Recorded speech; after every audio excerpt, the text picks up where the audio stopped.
Good morning and welcome to the Sports Carnival live from the Trauma Center studios. We're packed so full of content, we have to rub vitamin E on our stretch marks.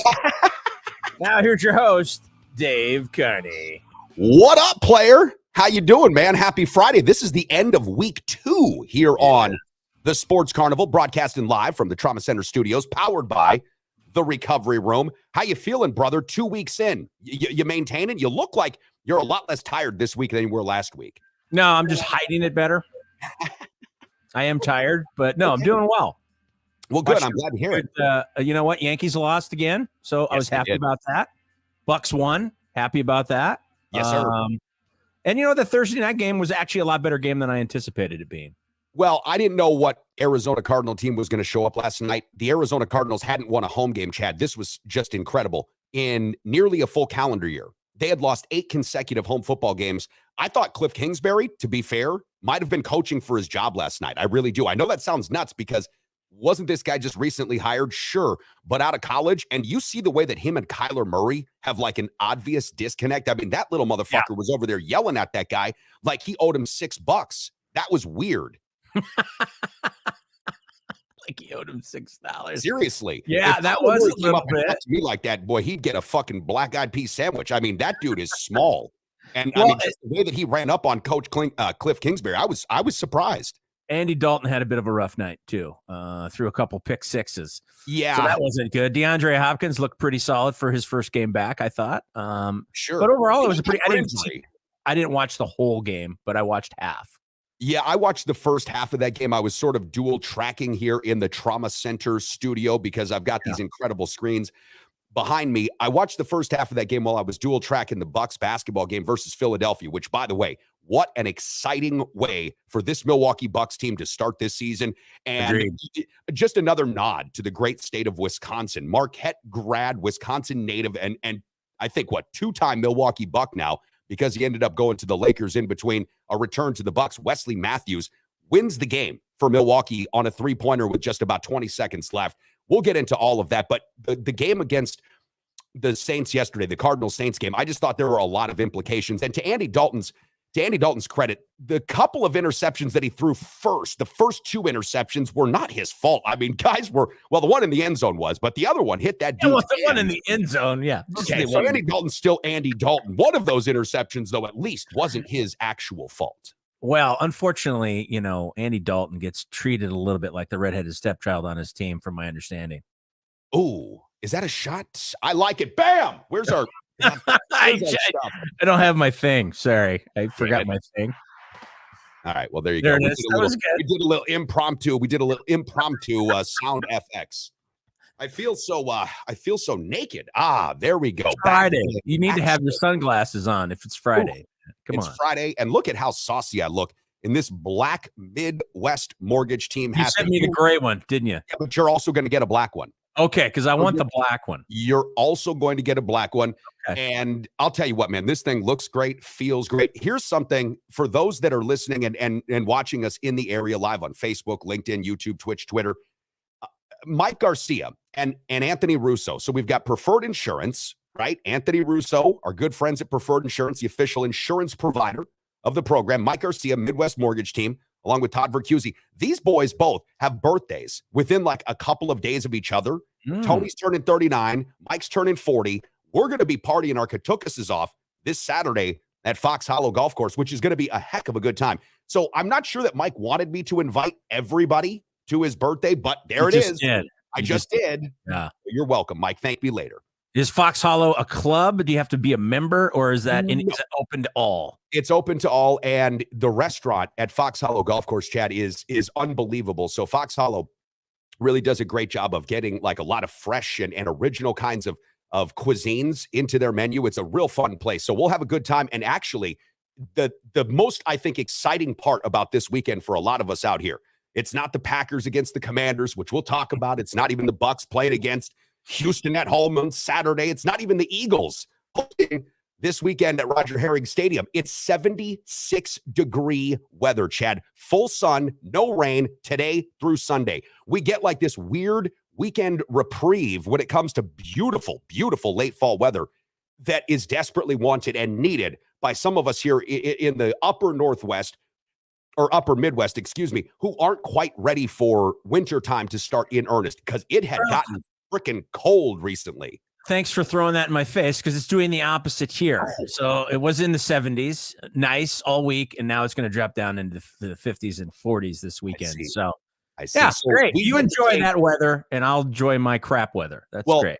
During the winter time, from what I understand, and I read articles from NOAA, the National Oceanics and Aquatics Agency, I read things of the Farmer's Almanac ilk.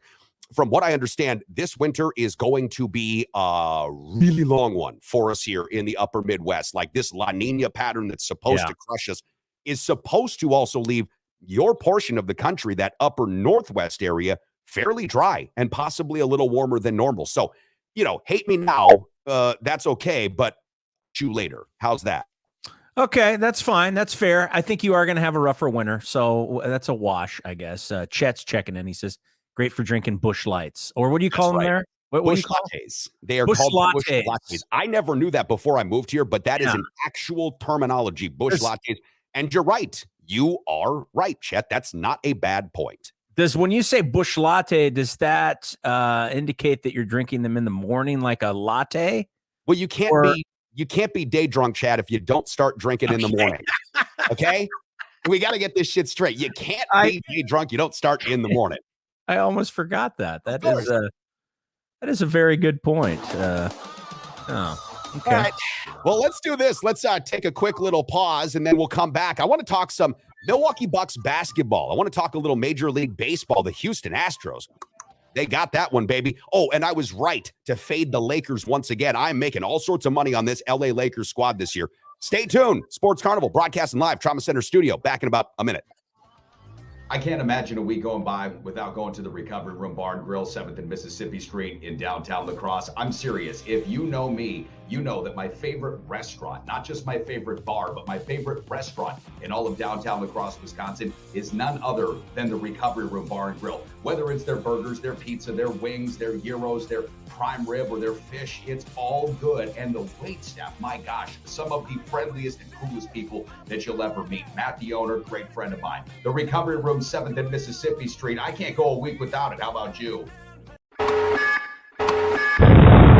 Hello, this is Professor Fission for Nuke and Nuke Light, the world's first nuclear beer. Brewed and nuked in 1956 and recently found in Warehouse 14. How's it still fresh, you may ask? Well, thanks to our friends at Cesium-137, Stromium-90, and Plutonium-239, these beers will stay fresh for another 90 years. Not only does Nuke and Nuke Light have 10 times the kick, but you're sure to be a hit at the party because it helps your urine glow in the dark. Nuke and Nuke Light. Pick up a case today before it melts through your grocer's floor. And a Luther. Yummy.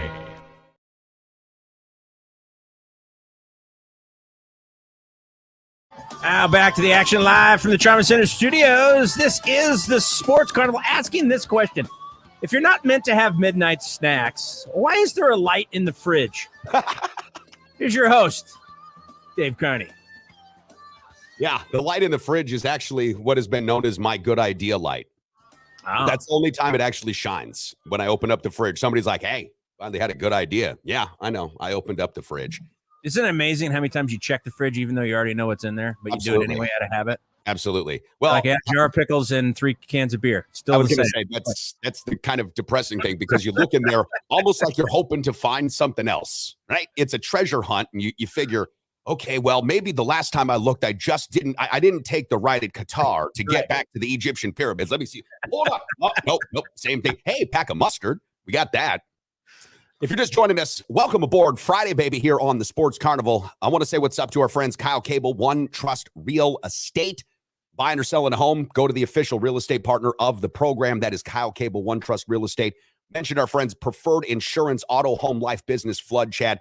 Preferred Insurance, downtown La Crosse. Call Brian Sandmeyer, somebody who's been around a long time here. Tony Russo, they'll help you out. And, of course, our friends Todd Vercuzzi and Mike Garcia at the Midwest Mortgage Team of Land Home Financial. And then if you've got your house and you've got your mortgage and everything's good, you're insured through our friends at Preferred, and you've got snow removal, dog poop removal, or you just don't want to mow your grass and you're in the La Crosse on Alaska area, you got to call our friend Joe over at Helping Hands Landscaping. Neil Duda chiming back in, and he's confirming Chad, that Wisconsin piece of history, because I think we go back into history. We drink the most here in Wisconsin. You can't drink all day if you don't start in the morning. Thank you, Neil. Yeah, it's a very good point. Nice job, Neil. And we might throw in some Neil Duda tunas, if you will, here a little bit later. But we do have Bailey Kale coming up supposedly at 8:30. We hope he doesn't ghost us again. Listen, first of all, Bailey's a fantastic up-and-coming musician. So many of you remember Bailey Kale when he was playing at Central High School and did end up spending some time in college at Whitewater. Now he is an up-and-coming musician. We love his music. I wonder, Chad, and I've wondered this before, I wonder if the morning, the things that are known as pre-noon, I'm wondering if those hours pre-noon aren't a little bit taxing for people that are younger. Because, listen, I think now, and my son goes to school out here, the first half of the day is safe space training. So you get to come in, long runway. Let's just make sure everybody's good. Get a little snack, maybe watch some TV, fuck around on your phone for a couple hours, tell the teachers to kick rocks. What'd you call it? Space training? What'd you call it? I don't even know what I just called it. I love it. Whatever you just said was brilliant. That's so that you think that they need to get geared up. Safe space training. Safe space training. Okay. You have to know to get firmly into your safe space before you get into any sort of work environment. Listen, we're hopeful that Bailey comes on with us. His music, again, is fantastic, and we'll put some of this up on the show as we continue on. If he joins us, it will be 8:30. I'd love to get his thoughts on last night's Bucks game. We're getting a lot of messages in here, Chad, this morning about that Bucks game from last night, and it was a terrific, terrific contest. So Milwaukee opens up the regular season on the road versus the Philadelphia 76ers, who lost their opener to Chad's former favorite team, the Boston Celtics, maybe his current favorite team. We'll see. For now, still Boston. Needless to say, Philadelphia looks like they've got a couple of things to figure out. Harden's a very skilled player. We know that. And Joel Embiid is a very good player too. We know that. But last night it was Giannis Antetokounmpo, it was Brook Lopez, it was Bobby Portis, and the collection of Bucks players, not including Chris Middleton or Pat Connaughton, of course, that led this Milwaukee Bucks to a 90-88 victory. So as I mentioned earlier, Chad, Marquette grad, Wisconsin native, and I just love saying that because there are so many great basketball players really and truly from the state of Wisconsin. One of your favorites, Terry Porter, has made my list of all-time greatest Wisconsin products. But Wes Matthews is a Wisconsin guy through and through. And to watch him do what he did last night after Grayson Allen nearly shit the bed for the Milwaukee Bucks. I mean, seriously, I love this kid Grayson, but he nearly shit the bed. Yeah. Well, Wes Matthews is able to bail out Milwaukee with a three-pointer. They go up by 2 points. There wasn't any way, really and truly, after that, Philadelphia ended up missing a shot. Giannis grabs a rebound. Rest is history. Game's over. The things that we saw last night from this Bucks team, however, that I just want to talk about briefly are Giannis and Brook Lopez. We can sprinkle in some Bobby Portis. You and I were talking about Brook Lopez off air. How long has it been, do you think, since you've actually watched a basketball game with Brook Lopez? Was he with the Nets the last time that you saw Brook Lopez play? Yeah, and I have to say, I watched last night the second half. Okay. Because it started at 4:30 out there. I was still at work, so I was kind of paying attention online. But I watched it, and I was extremely impressed of how well his defense has improved. He's a great shooter. He can shoot the three. But, he played really good defense and frustrated Joel Embiid. Joel Embiid did not have a good night. And I think in large part, not just because he was off, but because of Brook Lopez's defense. I was extremely impressed.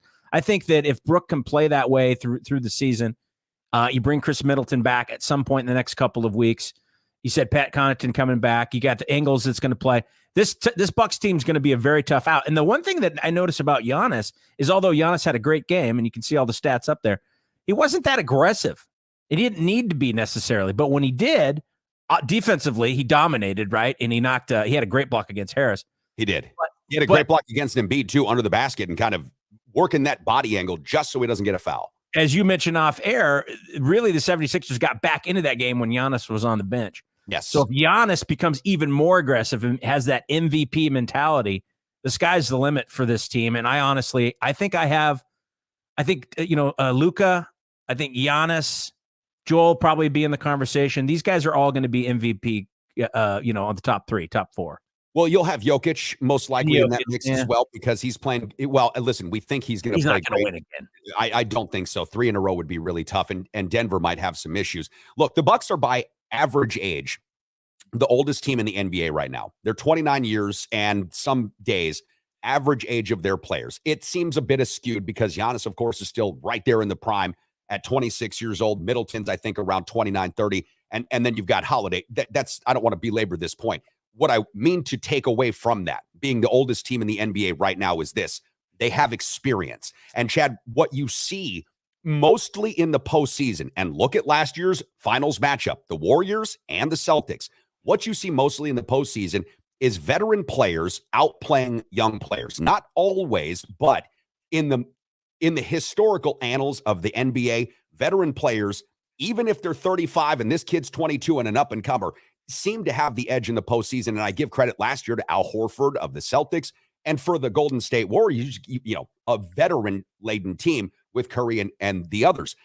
The Bucks here are such a veteran team. I looked at last night's game a lot like a sparring session, right? Because if you're Giannis and you're the Bucks, you know that you don't have all of your weapons. You know you don't have all of your tools at your disposal. So you are playing a little bit of a different kind of a game. You don't stretch the floor quite the same way without Middleton, even though I thought Javon Carter and Jordan Norwa at times were able to come in and do some good things with stretching the ball.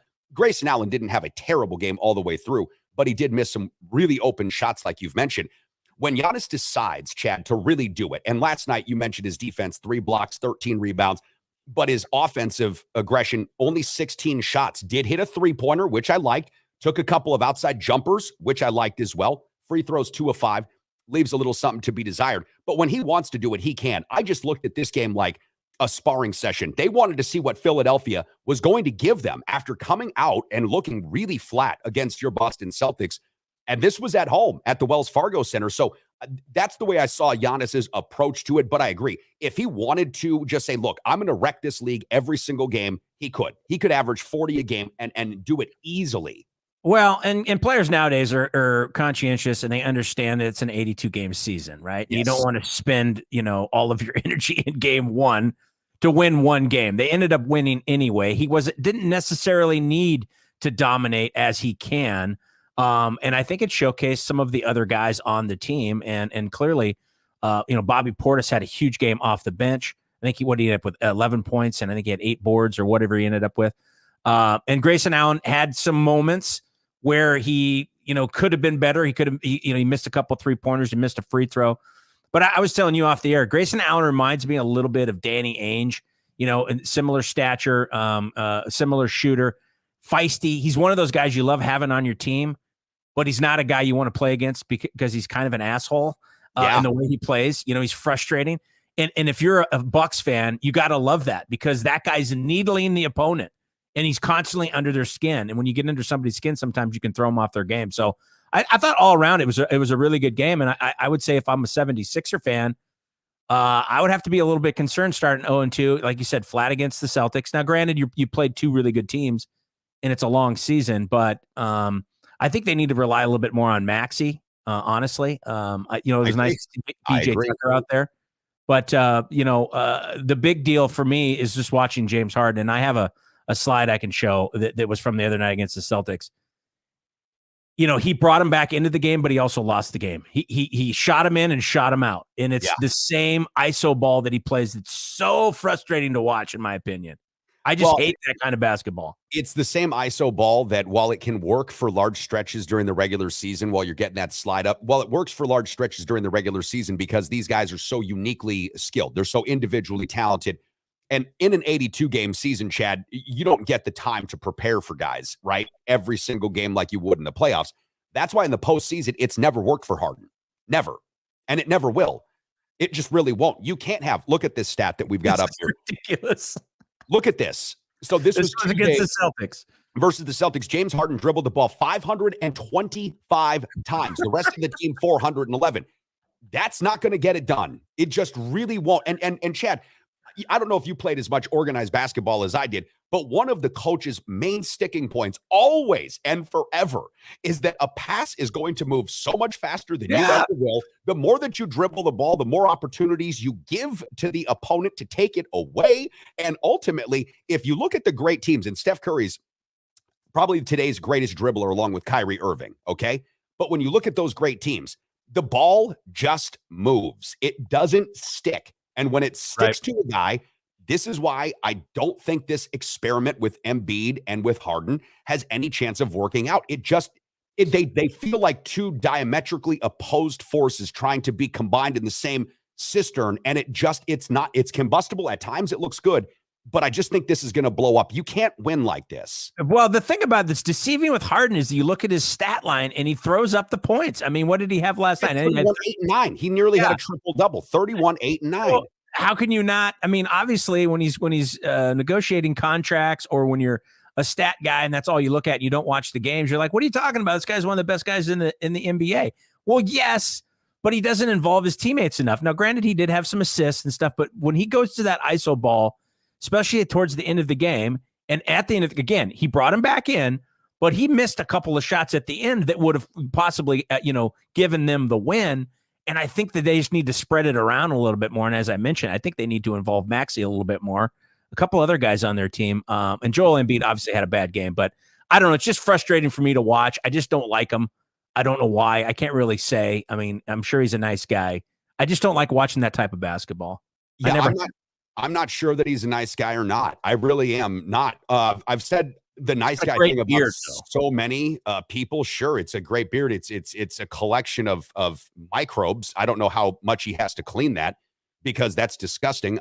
Anyways, the point about Harden is this: he's forced his way onto so many of these rosters. He forced Houston to do what they did to go ahead and construct the team that he wanted. When that didn't work, he forces himself out of Houston. Now, Houston does get a haul for James Harden. I give them a lot of credit for getting a haul for James Harden. Sure. He forces himself to Brooklyn.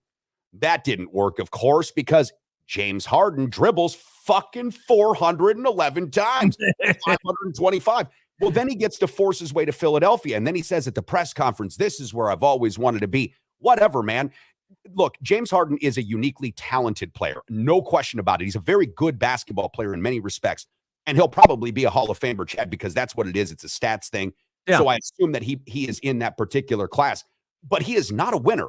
And you don't have to look for any evidence outside of the entirety of his career to point to the fact that he is just not a winner. I would rather take somebody like Tyrese Maxey over a James Harden every day, because I know that with Maxey, even if I get a strong B or a B plus every game, I don't get A to F, A to D, C to B.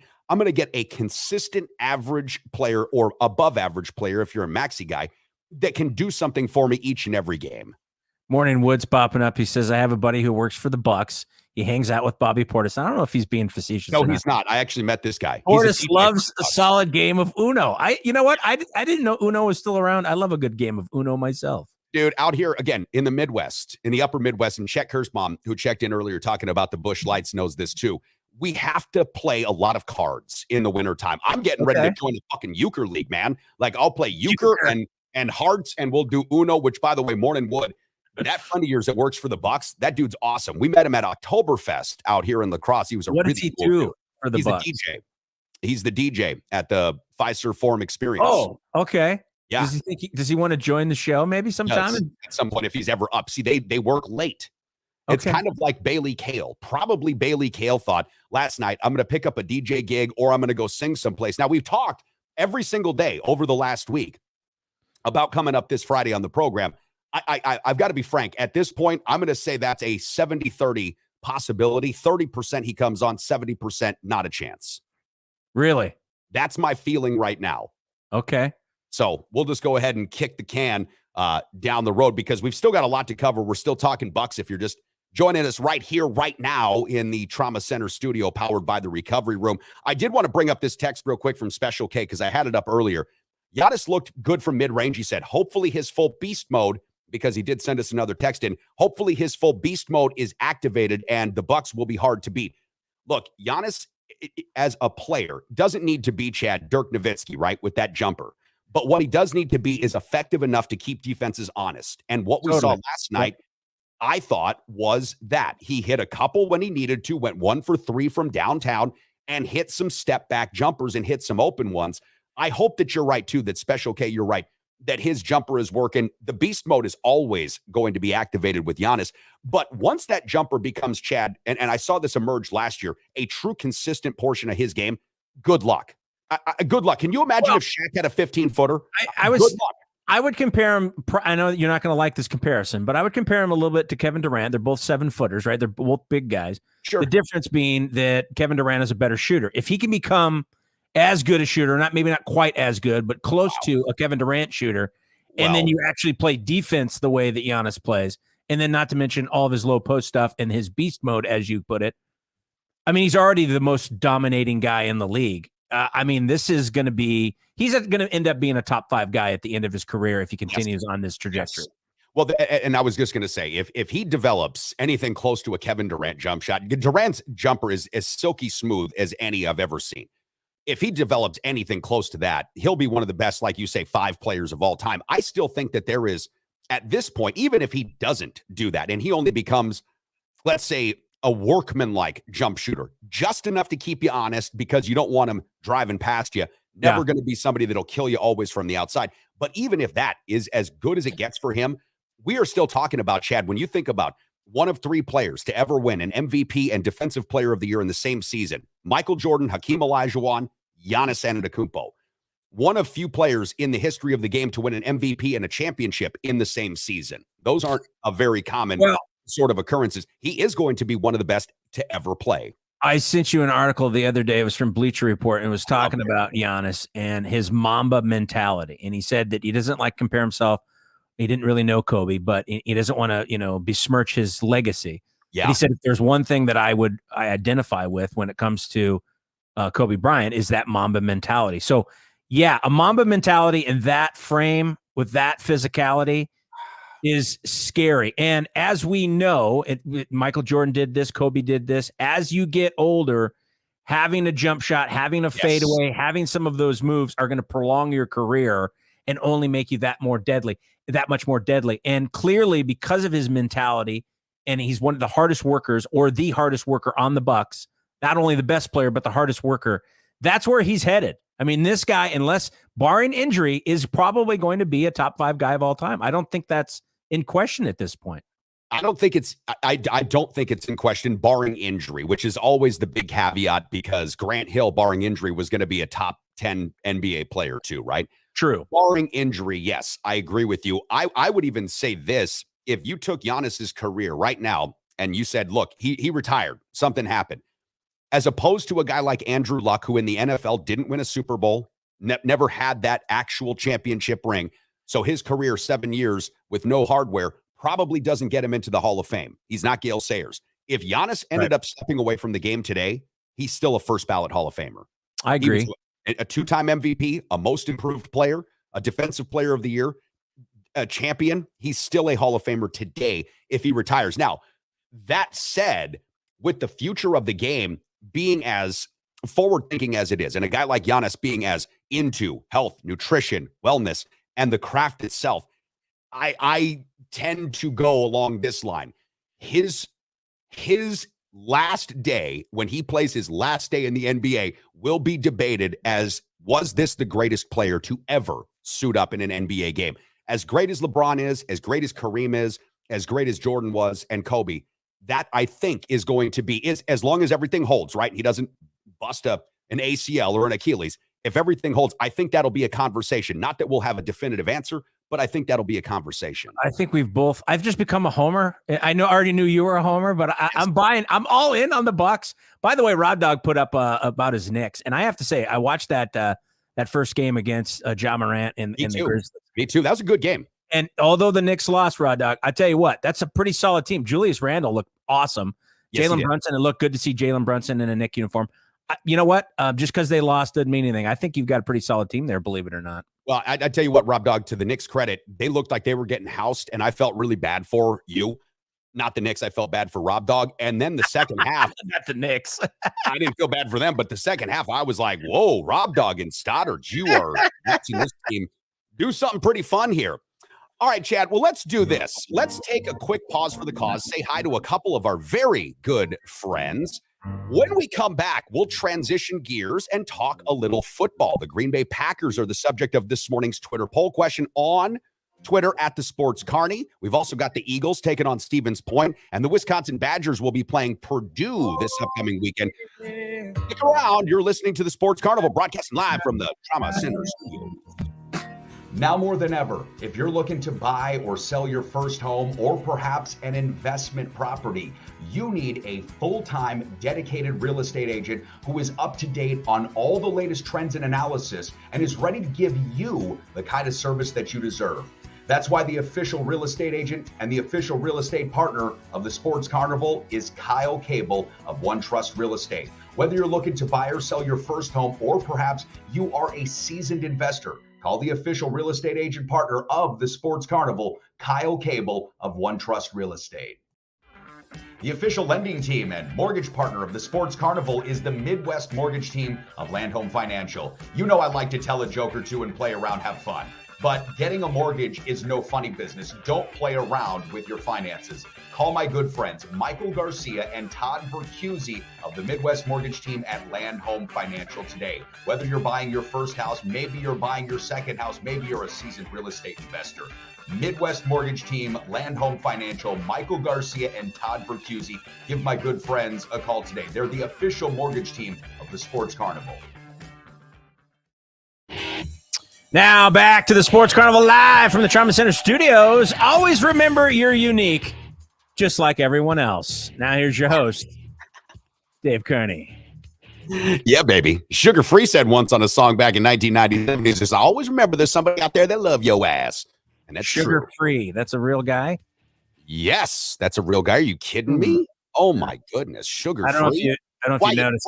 Bullshit. Apparently, I don't know anything about Sugar Free. Well, I want you to pull up on your Pandora today because I'm doing a shameless plug for Pandora. I want you to pull up on your Pandora today Sugar Free song, and it's SUGA. Sugar. Okay. Sugar Free. Why Okay. you bullshitting? It's a great song. Now, we are right now, I was going to say not right now live, but we are now on Pandora as well. So yesterday found out we've also been added to the Pandora collection of podcasts as well as Amazon Music. So the places in which you can rehash and relitigate all of your favorite sports teams from Wisconsin with Chad and myself are growing by the day. So if you're not yet hooked up with me on social media, the Sports Carney across the board, Facebook, the Sports Carney, Twitter at the Sports Carney, Twitch at the Sports Carney.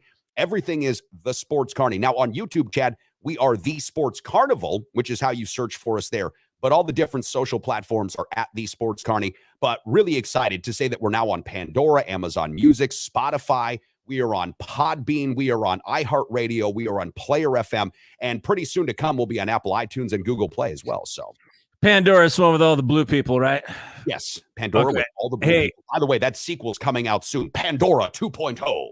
I don't want to be Captain Pedantic here, Jeff Snyder, but when you say pray for Anthony Davis, that's street clothes. So pray for street clothes is the correct way of saying that. Yeah. Oh, did the Lakers end up losing last night? I did not watch. Of course they did. Of course they did. Now you told me that earlier. That's right. Fade the Lakers. That's right. Okay. What was the score? It was 103-97. So the spread last night, and I listen, I barely got this one. Okay. But the Clippers were 5.5-point favorites. And I said this: do not walk, but run to get the Clippers minus 5.5 when you still can. So the Lakers lose 103-97. Kawhi Leonard played his first game in a long time, and he actually came off the bench for the Clippers, scored 14 points. John Wall looked pretty good in his debut for the Clips, had 15, and Paul George did his thing. The Lakers don't have any shooting, and Dennis Schroeder is still out. He's been reacquired by the Lakers. Russell Westbrook went 0 for 11 last night from the field, had 2 points. Wow. Street clothes. I'm glad I didn't watch that game. Oh, Lord, it was awful. Street clothes, he was all right. But the thing is this, the Lakers are just old, hobbled. They don't have a good collection of players. And that's why I said yesterday in my inaugural Dave's Daily Play, which you'll see me pumping out on a daily basis, from the Trauma Center studio here. My inaugural Dave's Daily Play was this: fade the Lakers against every good team. The Lakers have played 2 games so far this year, Chad, and I've made $65 so far off of their 2 games. I am very happy to say, as a really? former Laker, yes, I've bet both of these games, and I knew they'd get rolled. We talked about that. Free money. Yes. Good for you. Yes, thank you. Why are we all listening to you? Why am I not doing this? I don't know. I'm trying to tell you this. I literally said free money. Tomorrow, whenever the Lakers are on and they're playing somebody that's not like the Orlando Magic, okay? Right. we fade the Lakers. Now, also, if the Lakers happen to be 7-point favorites against the Magic, you take the Magic plus the points. This is just, it's going to be an awful season. The only thing for LeBron James that we'll see come out of this season is the limping past Kareem Abdul-Jabbar for the all-time scoring lead. That's going to be it. What did he end up with last night? Because he had 30-some points in game 1. Yeah, so he was. I think he had last night. I wanted to say he had 20-something. I'll go ahead and check this. He started the season, I want to say, down. Yeah, James had 20 points, 7 of 17, 10 boards, 6 assists. Hey, stop talking. Who's that? Who's butting in here? I don't know. But I think he started the season. That was not a thing. 1,325 points away from breaking Kareem's record. He only has to, if he plays all 82 games, he only has to average 16 points a game. He's clearly going to break it. Yes. But it's not going to be in the fashion I'm sure that he and a lot of his fans would like him to. You mean like while also winning basketball games? On a winning team. Yeah, yes. There was a guy that I loved watching back in the 90s, and he played for the University of Illinois. He was like a poor man's Michael Jordan, played for the Hornets. His name was Kendall Gill. Kendall Gill racked up points when the Hornets were winning 30 basketball games. And do you know what it meant? Nothing. Absolutely nothing. And that's where LeBron James's 30 points a game last year at 37 meant nothing. The Lakers are awful. And if you're a Lakers fan, I feel terrible for you. I will always have an affection for the Lakers. You can't lose that. When you grow up out there and have been to as many games and have watched as many games as I can, you can't lose that entirely. But I am sensible enough to know, Chad, when it comes to dollars and cents, you've got to go against the Lakers this year. You just do. That's just my take.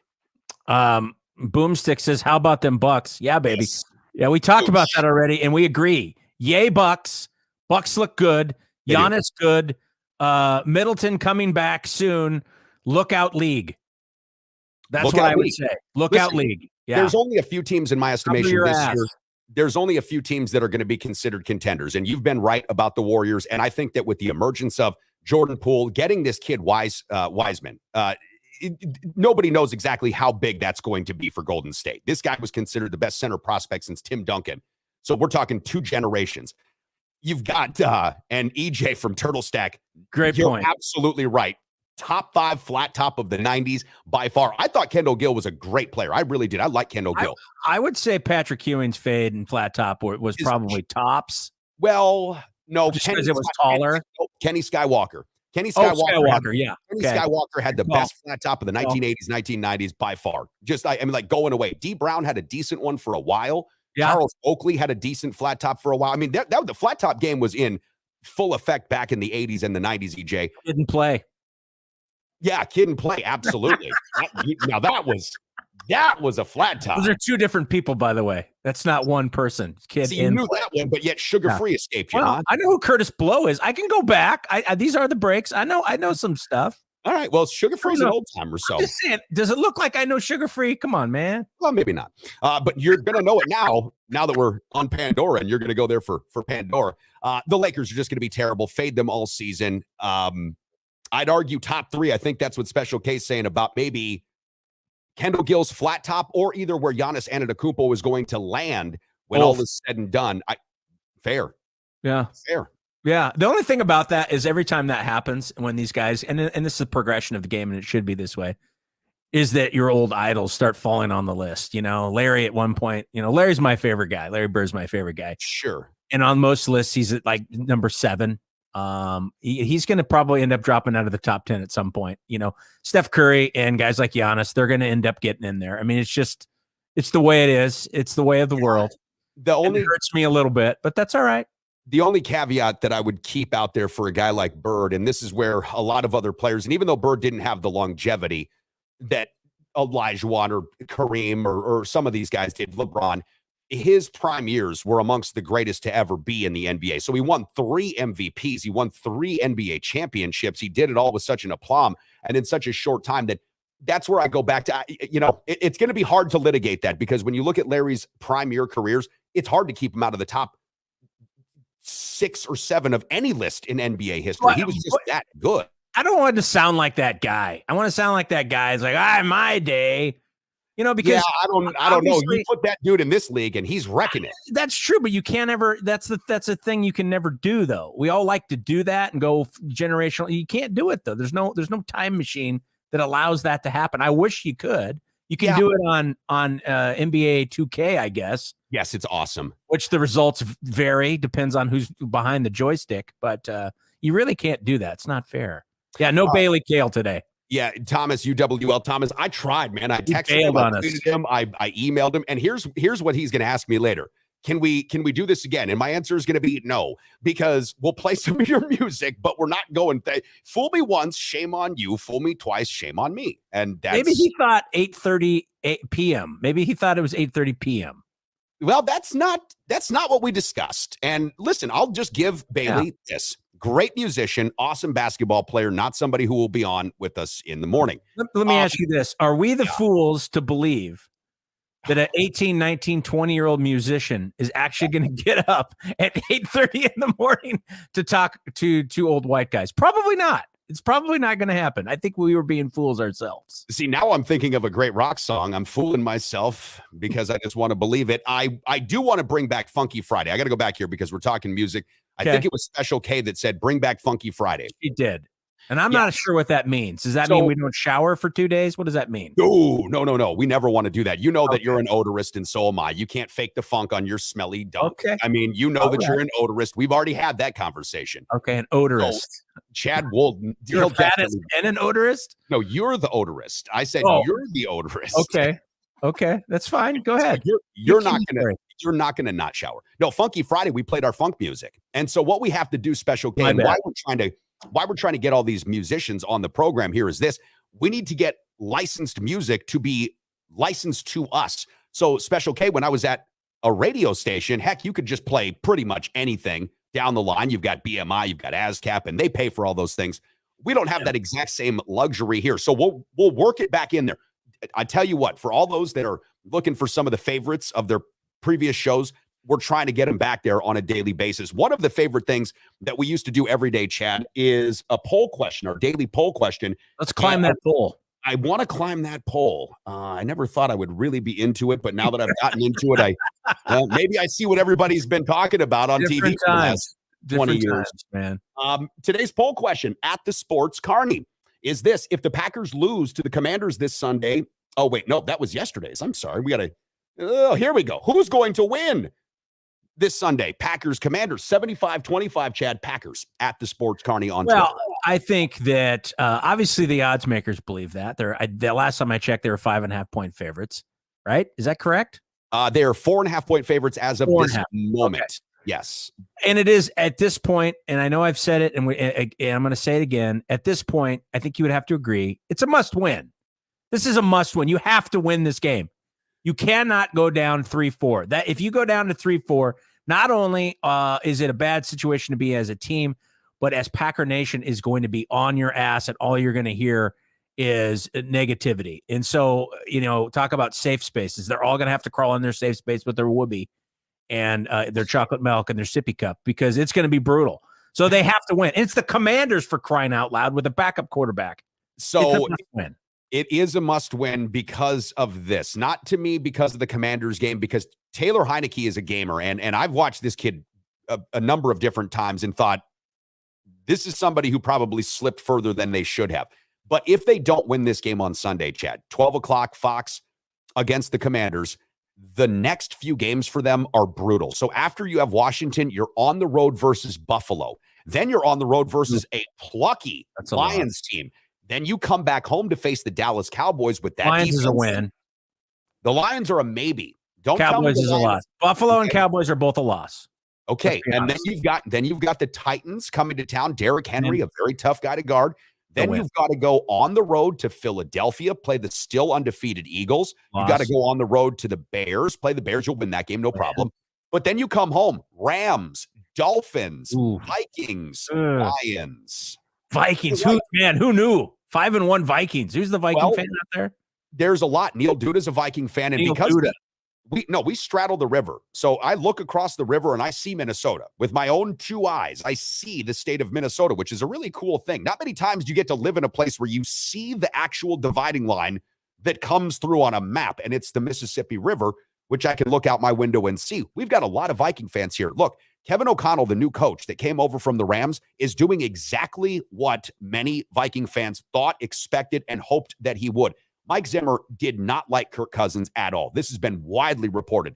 Mike Zimmer did not like Kirk Cousins. Those two had a battle and a war of attrition in between themselves about how the offense was going to run. You look at what they're doing now, it's still a run-heavy team with Dalvin Cook, but you've got Justin Jefferson, Adam Thielen, Irv Smith Jr. There are more weapons on this Vikings team than the Packers have by far. And because of that, and the way that the Vikings opened up the season with that win against Green Bay, if you're the Packers, to go back to your point, Chad, it's a must-win game because it's not just the Washington Commanders, it's the schedule that comes after that. And EJ's checking and he says, then you're 3 and no, you're good. I mean, I was just going to say, then you're 3-5 because Green Bay will not beat Buffalo. No chance the Packers beat Buffalo at this point. Let me ask you this, Sarah Palin, since you can see Minnesota from your house. Isn't it still sacrilegious, though, to be a Viking fan in Green Bay land? That's sacrilegious, is it not? Well, how is that possible? I'll tell you why. Because we are the further westernmost part of the state.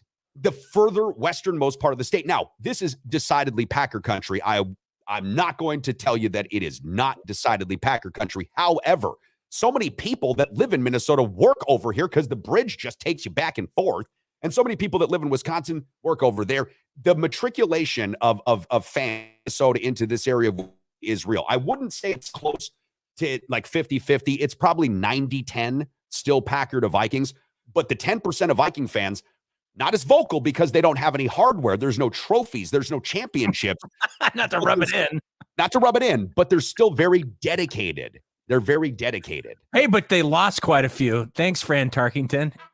They did. Thank you, Fran Tarkington. Boomstick says, "Skull, baby." That's our man, Eric from La Crescent. He knows what I'm talking about. All right, boys and girls, stay tuned. The Sports Carnival, broadcasting live from the Trauma Center studios, powered by the Recovery Room, is going to be coming on back in about 30 seconds. We are wrapping up what will be a funky Friday for those that aren't taking showers. Stick around. Preferred Insurance is the official auto, home, business, flood, and life insurance agency of the Sports Carnival, serving folks in La Crosse and surrounding areas with licenses in Wisconsin, Minnesota, and Iowa. As an independent insurance agency, Preferred Insurance is free to find the very best insurance for you, your family, or your business needs. Call my friends at Preferred Insurance today and set up a free consultation. Remember, working with an independent agency means Preferred Insurance works for you, with you, to find the best solutions at the best prices. Hi, I'm Irene, and I care about you. That's why I started Care Packages by Irene, or CPBI. At CPBI, we have a wide range of care packages, from I care about you but don't get too clingy, to I'm completely obsessed with you and you should probably get a restraining order, and everything in between. Because it's CPBI, if you care, we care. Visit us online at carepackagesbyirene.org.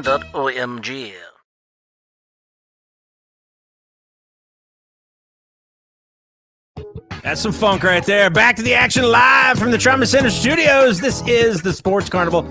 You know, Abe Lincoln said it best. Better to remain silent and be thought a fool than to speak out and remove all doubt. Here's your host, Dave Carney. Dropping some Abe Lincoln. Listen, I can understand now why the Lincoln Project is catching such shit around the country, because nobody wants to hear that noise. No. Wait a second. I thought the only way to make yourself famous today was to show people exactly how stupid you are, the lack of depth of your understanding of anything. Because, Chad, I gotta be frank. It feels like that's one of the most relatable things these days. It's like, I don't know anything. Do you know? Hey, we're friends.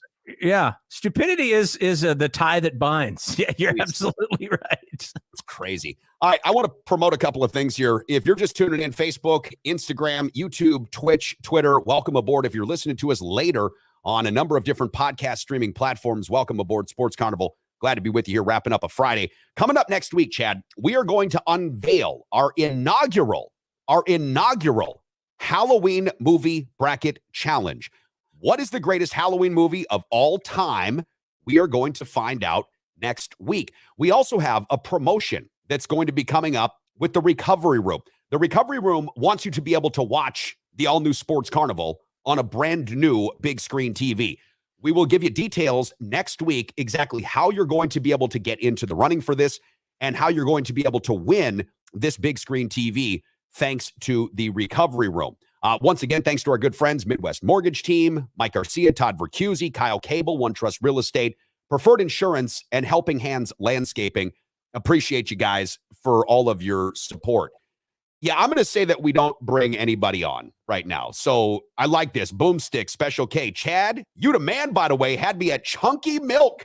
LOL. That was a great opener. That was a great opener. Not good, great. Was that from yesterday? No, I was 2 days ago. I think you said Dave has aged like fine wine as to where I have aged like milk, sour and chunky. Yeah. And, well, I'm all about self-deprecating humor. I don't mind. I can make fun of myself. So we're not going to. Yeah, it's gotten on too long for this now. So I say, nah. Listen, this isn't like, all right. This isn't goodwill, right? Well, we've got a program, we've got a platform, and I think we've still got a slide that I want to bring up here because, Chad, we've been waxing all poetic here about the Milwaukee Bucks getting a huge victory, 90-88 last night over the Philadelphia 76ers. Exactly what this means for Philadelphia, we're not sure, and how the Bucks are going to look, I think we all know. Bucks are going to be great. We had Major League Baseball. Houston beat New York. I know you're very excited about that. Coming up this weekend, we're loaded with football. The Eagles are hosting Stevens Point on a 76-degree day, and Wisconsin's going to play Purdue. I don't know if anybody wants to watch that. But we did see a huge trade in the NFL yesterday. And, Chad, these are things that I really, really love because we don't generally get to see big-time players get moved in season. And when it does happen, it generally means because the wheels are falling off either the player or the team. Right. In this case, the wheels are falling off the Carolina Panthers. And yesterday evening, Christian McCaffrey, who had been rumored to be traded, or at least trade bait, even into this offseason as the Panthers were trying to acquire a quarterback, Chad, Christian McCaffrey is on the move to the San Francisco 49ers, your favorite football team. San Francisco gives up a second, a third, a fourth-round pick in 2023, and a fifth-rounder in 2024. When healthy, this is not a surprise to anybody that's watched the NFL. When healthy, McCaffrey is one of the best dual-threat players in the league. He's only the third player, Chad, in NFL history to have 1,000 rushing yards and 1,000 receiving yards in the same season. The kid's a game breaker, no question about it. I've always had questions about his durability. I've never been entirely sure that he would be able to last a full 16, now 17-game season. And those questions actually persisted into his college career, or preceded him into the NFL, I should say. But with this San Francisco team, brother, I've got to be frank. There is no team that is more perfectly suited for the skill set of Christian McCaffrey, at least from what I can see outside looking in, than the 49ers. As a fan, where are you at with this? How excited are you? Yeah, I'm excited, but after last week's debacle, and Jimmy Garoppolo just looked horrible last week. That was tough to take. But yeah, when you can add this kind of firepower, if you will, on the ground and through the air, again, like you mentioned, I'm a little concerned about his durability. But when you add a player like this to any team, it's great. But when you add it to this specific team, not to mention Deebo Samuel, who is amazing, who can play behind the line, he can, he's a wide receiver, but he can run it. You've got kind of a dual threat here of guys that are game breakers at the bottom line. And I'm extremely excited. I'm just hoping that Jimmy Garoppolo gets his shit together.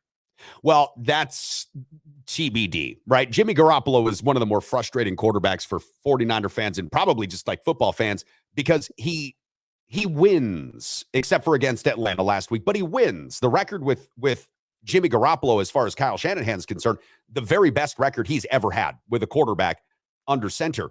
but he does have such limitations. And there are times in which you wonder, like, what the fuck is this guy doing? Yeah. With McCaffrey, though, you've got Debo. You mentioned him. The players that they've got, you've even got Brandon Ayuk, who's a wide receiver, I think is going to get out a lot more now because you've got McCaffrey back there.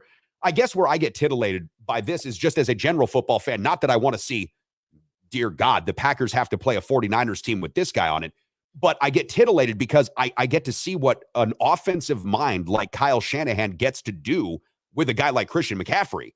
That is exciting. That's something that you want to actually, that's something that you want to watch. That becomes must-see TV on Sunday. Yeah, no doubt. That you're absolutely right. And I just remember his father so well, Easy Ed McCaffrey. You remember Easy Ed? He was a great athlete. Good call. Good call. And his brother is a heck of a player too, or at least, not to the same level, but pretty good. Yeah, Christian McCaffrey is extremely athletic and can break it at any time. And so he becomes a threat when he's on the field, which obviously opposing defenses have to take account for. And again, you already got someone spying Debo, right? So now you've got to have somebody spying him. I mean, this becomes really, really exciting. And it is kind of fun to see this when it's kind of in the middle of the beginning of a season, right? And because you're thinking, the tracks are already laid down. It is what it is. And then you sprinkle this in there and you're like, whoa, this is kind of fun. Yeah. If you're a San Francisco fan, this has got to be a lot of fun. And the timing, it was just perfect. You couldn't have picked this guy up at a better time. So after that loss to the Falcons, 28-14, which I just didn't think was a good spot for San Francisco. I mean, 11 starters, I think it was 11 or 12 starters, both offensive and defensively, weren't suiting up for the 49ers. So they were playing with a backup squad for most of the entire game. By the way, Marcus Mariota played a great game. NFC Player of the Week. When was the last time you saw an NFC Player of the Week, Chad, that threw 14 footballs? Yeah, no, that's impressive. And what's interesting about the Atlanta Falcons, I think they're 5-0 against the spread this year. They've been covering every single week. I like that you mentioned that because I need to take a look at my parlay. I put together a nice parlay card yesterday. Thanks to John Denton, our sports betting insider. By the way, you follow John on Twitter at Johnny Utah, JONNY_Utah, YUTAH. San Francisco needed this guy, McCaffrey, right now. So upcoming this Sunday, and I would assume that McCaffrey's going to play because he's not injured. So I'm assuming that he's going to get on the field. They play the Chiefs. Then they're on the road against the Rams. Then they've got the Chargers, the Saints, or the Cardinals, the Saints, the Dolphins, the Bucks. This is not an easy slate. The NFC West is never going to be an easy division anyways, but it's not an easy slate there for him. I love this.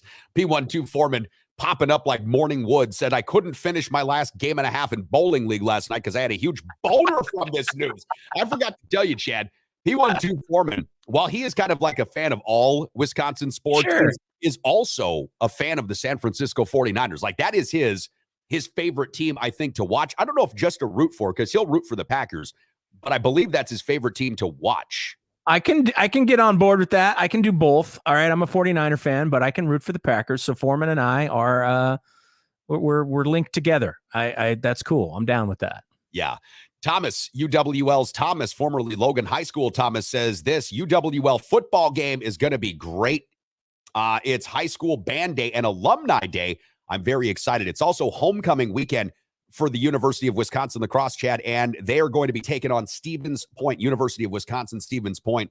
Saturday at Roger Herring Stadium, 1 p.m. will be the kickoff. I'm going to be in attendance in the Pearl Street beer tent area, if you will, which is where I watch these games, because you can't drink beer in the stadium, like not in the stands. They have an area that's right at the, I guess, it's like the southwest end zone area where there's stands out there, but they have a dedicated area where you can drink beer only. You can't, listen, you go to a Wisconsin Badger game, you can't drink beer there. You can't drink beer there. Do they know their lattes, though? They're Busch lattes. Oh, it's well, they want you to apparently get crazy drunk outside of the game, come in really tuned up, fall down stairs. I don't know why. But at the University of Wisconsin lacrosse, coolly, they do let you have beer in that Pearl Street beer tent area. So I'll be excited to be there. And Thomas, I'll be looking forward to seeing the Screaming Eagles marching band, which Thomas does play in, Chad. Oh, he does. What instrument does he play? Do you know? The skin flute. I'm not sure. I set him up. You knock him down. That was beautiful. So Foreman says 49ers is his favorite team, but I'm okay with the Packers unless they're playing the 49ers. See, Yeah. that's good. That's good thinking. I can get on board with that. That's right, man. Well, Let's put a listen, little Neil Duda on the way out.